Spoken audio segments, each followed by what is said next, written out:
The Jamaica Olympic Association has urged the Jamaica Athletics Administrative Association to govern their steps in their ongoing impasse over the 70 track and field athletes named by the J3As for the Commonwealth Games set for July 28 to August 8 in Birmingham, England.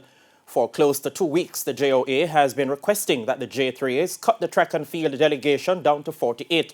The JOA, in a letter dated July 8, signed by President Christopher Samuda to J3A's boss Garth Gale, noted that the matter will now fall to the Commonwealth Games Federation to remedy the breach and ensure compliance, a situation the JOA says unfortunately places the J3As at risk. That breach, according to the JOA correspondence, refers to the J3A's indifference to the policy and the regulations of the Games Federation respecting the quota system, despite previous communications dating back to February 2021.